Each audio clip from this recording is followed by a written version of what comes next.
Hola, vamos ahora a estudiar la ley de Biot-Savart, que es un enfoque cuantitativo del campo magnético, que hasta ahora hemos estudiado en forma cualitativa, pues hemos visto los patrones de líneas de campo y la geometría las repercusiones que tiene o las implicaciones que tiene si nosotros reflexionamos sobre la geometría del universo mismo.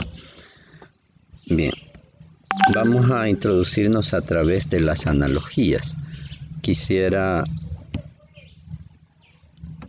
iniciar entonces recordando algo que tal vez no se haya estudiado anteriormente, pues en física 1 se estudiaron las leyes de Newton, pero se mencionaron 3. Esto a que estoy haciendo referencia ahora es la cuarta ley de Newton, o sea, la ley de gravitación universal, ¿sí? Por favor, tener cuadernito y algo en que ir tomando notas, ¿sí? Cuadernito, un lapicero para ir tomando notas. Vale. Imaginemos que tenemos un cuerpo celeste, o sea, como un sol, un planeta, un asteroide, un cometa, acá. Y este cuerpo nos piden que calculemos el campo de fuerzas que produce en un punto determinado del espacio, para el caso por aquí. ¿Ok? El tipo de campo que nos están pidiendo, en este caso cuando hacemos referencia a la cuarta ley de Newton, es el campo gravitacional. Y el campo gravitacional se relaciona con la característica masa del cuerpo. Entonces nos interesa es la masa del cuerpo, no nos interesa su carga eléctrica ni otras características, sino su masa, porque esa es la característica que es sensible a los campos gravitacionales y recíprocamente es ella quien produce a los campos gravitacionales. Por favor, tratar de estar bien atento a cada palabra que estamos explicando. A continuación, se procede de la siguiente manera, muy parecido a como hicimos en la ley de Coulomb. Se traza un vector de posición que ubica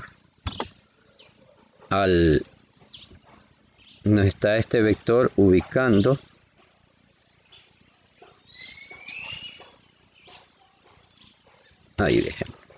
nos está ubicando al punto donde queremos calcular el campo magnético. Entonces repito, ese es un vector posición, así. Vamos a representar por R un vector. ¿Ok? Entonces, fíjense la dirección del vector. Parte de la fuente del campo. Este vector parte de la fuente. Parte de acá. Este es el origen. Y el destino es el punto donde queremos calcular el campo. Va en este sentido, no va a la inversa, ¿sí? Tener cuidado en eso. El vector posición parte del punto de la fuente del campo, lo que está produciendo al campo, en este caso el Sol, que produce su campo gravitacional en torno de sí, y como destino el punto donde nos han pedido calcular el campo. ¿Ok? Va. Entonces procedemos a continuación con la fórmula. La fórmula queda de esta manera. El campo gravitacional que ese cuerpo produce debido a su masa está dado por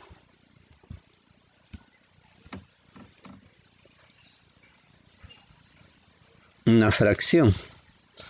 En el numerador tenemos la masa del cuerpo, puesto que el campo es directamente proporcional a la masa del cuerpo. El exponente es 1. El exponente, aunque no se especifique ahí, es 1. ¿Sí? Es inverso al cuadrado de la distancia. O sea, la distancia sería la magnitud del vector posición. Pero dice ahí, es inverso al cuadrado de la distancia. Esta es una ley muy visible en la física, que el cuadrado de la distancia, sí, inverso al cuadrado de la distancia, se presenta en varias leyes. Luego, hay una constante de proporcionalidad, y es en este caso la constante G mayúscula, que recibe el nombre de constante de gravitación universal.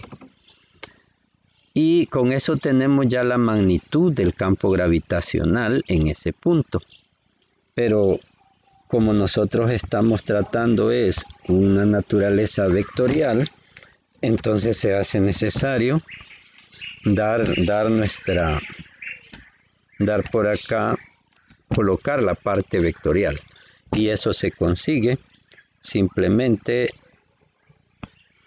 multiplicando esto por el vector unitario R, ¿sí? Donde R sería el vector unitario correspondiente a este vector R de acá. Y eso pues sería un pequeño vector ubicado por acá. Este sería el vector unitario R. ¿Ok?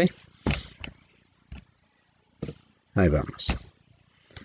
Regresando para acá, entonces, muy atentos, R vector unitario apunta desde la fuente del campo hacia el punto donde estamos calculando el campo. Hay un punto importante en esta ley y muy particular de ella, y que por eso lo resalto en rojo, y es un signo menos por acá. Esto significa que el campo no va en el mismo sentido que R unitario, sino que viene en contra de R unitario. Ese es el punto. Ustedes saben, la gravedad es una fuerza que succiona, que absorbe, ¿sí? Es el caso. Bien, entonces ahí tenemos ya nuestra primera expresión, y esta es la ley de gravitación universal. Esta no la vamos a evaluar directamente, pero sí la estamos ocupando para explicar las otras leyes y su relación que con estas tienen. Entonces, no sería necesario, digamos, estudiarla a nivel de prepararse para una evaluación. Pasemos a la segunda. Con la segunda creo que estamos un poco frescos, porque es la ley de Coulomb. En el caso de la ley de Coulomb, muy parecido a lo de arriba, nosotros tenemos acá un cuerpo del cual nos interesa su característica carga eléctrica, no como allá en el 1 que era la carga másica. Acá nos interesa es la carga eléctrica, ¿ok? Entonces representémosla por Q, y eso es un cuerpo que produce un campo de fuerzas en torno de sí, y nos interesaría saber cuánto vale el campo en un punto particular, digamos ahí, ¿ok? Aquí, más grandecito, ¿sí? Entonces procederíamos de manera similar. Trazamos primeramente un vector posición que ubique al punto donde el profesor pidió el campo, pero medido a partir del cuerpo que produce el campo, ¿sí? Entonces, igualito, el vector R acá va a ir desde la fuente del campo hacia el punto donde queremos calcular el campo, ¿sí? Y esto es muy análogo. La ley entonces quedaría así. El campo eléctrico, perdón, acá sería así, vectorialmente, va a ser igual a, muy parecido, la carga, que en este caso no es una carga másica, sino que una carga eléctrica. Esta puede ser positiva y negativa, mientras que la carga másica siempre es igual, es un solo signo, una sola naturaleza. Es inverso al cuadrado de la distancia, que en este caso también es el vector posición. Y existe también una constante de proporcionalidad que, recordemos, es la constante eléctrica, aquella de 9 por 10 a la 9. Y le damos su naturaleza vectorial colocando también al vector unitario acá, ¿sí? Y hasta ahí llega. Esta no necesita el signo menos porque las cargas las hay positivas y negativas, a diferencia de las masas que solo atraen. Siempre el campo va opuesto al vector posición. En este caso, el sentido del campo lo dice el signo de la carga. Si la carga es negativa, esta absorbe, así succiona, mientras que si la carga es positiva, esta emana, emite. ¿Sí? Bien, entonces observen que tenemos ahí ya dos proposiciones. Digamos, la primera, la ley de gravitación universal, la segunda, la ley de Coulomb. Y ahora, el objetivo de esta clase es entrar en una tercera, la tercera, que sería la que rige a los campos magnéticos. ¿Qué creen ustedes? ¿Creen que esta ley va a tener una configuración, digamos una estructura, análoga, muy similar a estas que hemos enunciado acá? ¿Qué piensan? ¿Cómo se comporta la naturaleza? Pues efectivamente que sí. Puede ser que si ustedes van a ver ley de Biot-Savart en un libro, no le van a encontrar esta forma. Pero en esta explicación que les estoy dando, les demuestro que efectivamente lo tiene.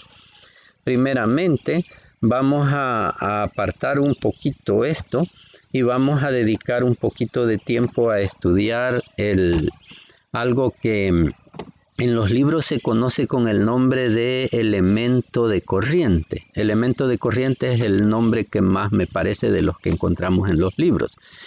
Pero hay otros autores, por ejemplo, el señor Dewey Larson, que murió no hace mucho tiempo. Él tiene su propia teoría de la estructura del universo y él le llamaba la magnetocarga. Independiente y antes de leer los escritos de él, a mí me dio por llamarle de esa manera y yo acostumbro llamarle magnetocarga. Este nombre de magnetocarga no es muy utilizado por ciertas razones que quizás para no alargar no voy a poner por acá. Oigan, pero sí les voy a suplicar permiso para llamarle magnetocarga o elemento de corriente indiferentemente. Bien, cuando nosotros tenemos una carga eléctrica, una carga eléctrica por acá, y esta está dotada de movimiento, fíjense.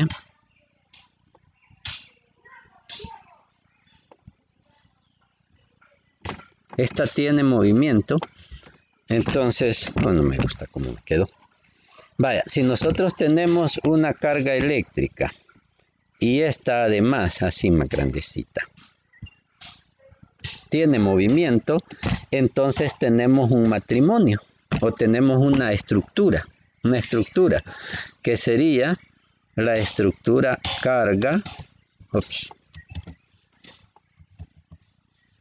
la estructura carga, ¿sí? Y luego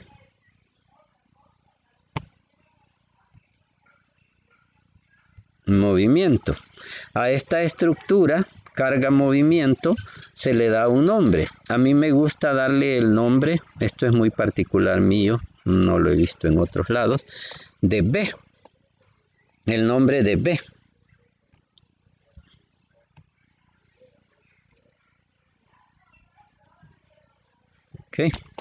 B. Y a esa es a la que se le da el nombre de, que yo le llamo magnetocarga, al igual que el señor Larson, y que en los libros se le conoce como el elemento de corriente, ¿sí? Lo que es campo eléctrico en movimiento, electricidad en movimiento. El movimiento es indispensable, ¿ok? Tenemos otra forma de ver este fenómeno del campo eléctrico en movimiento y es de la siguiente manera. Imaginemos que tenemos un conductor de electricidad. Esto es un alambre que conduce electricidad. Entonces, por lo tanto, está impregnado de una corriente eléctrica. Así. ¿Ok? Entonces, si yo cojo a una porcioncita, de acá, pues al hacerle un acercamiento acá, tendríamos digamos, un diferencial de línea acá, ¿sí? Que le podríamos llamar L, así, L. Puede ser finito o puede ser diferencial, no importa. Pero lo que tenemos es una longitud, como un desplazamiento, digamos. Por favor, piénsenlo algo así como el desplazamiento que hay entre este punto y este otro, como un vectorcito de longitud, de distancia, de desplazamiento. Piensen ustedes, pueden pensar que un electrón estaba en esta posición y se trasladó a esta otra posición y entonces su desplazamiento fue ese, que yo he representado con el vector L, ¿ok? Entonces ese es un diferencial de línea o un elemento de línea finito, ¿sí? Bien, entonces aquí asociamos a la corriente eléctrica con la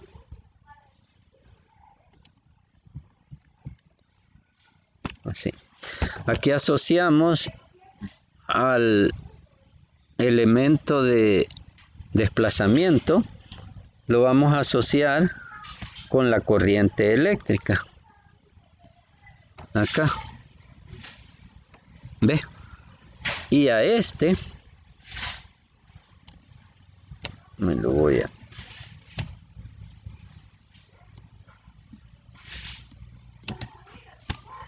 a este es al que llamaremos B. ¿Sí? Entonces el elemento de corriente tiene dos expresiones. La expresión de un conductor que transporta una corriente eléctrica, entonces se coge un diferencial de línea, como vimos acá, esto, y se multiplica por la corriente, y eso nos da al elemento de corriente, o la magnetocarga, como le llamo yo, en esa expresión, corriente por desplazamiento. Y tiene la expresión Q por B, ¿sí? Es bien fácil hacer una relación entre ambos, pero quizás lo voy a dejar fuera por el tiempo corto que acá tenemos. Voy a hacer una pausa y nos pasaríamos a otro video para continuar.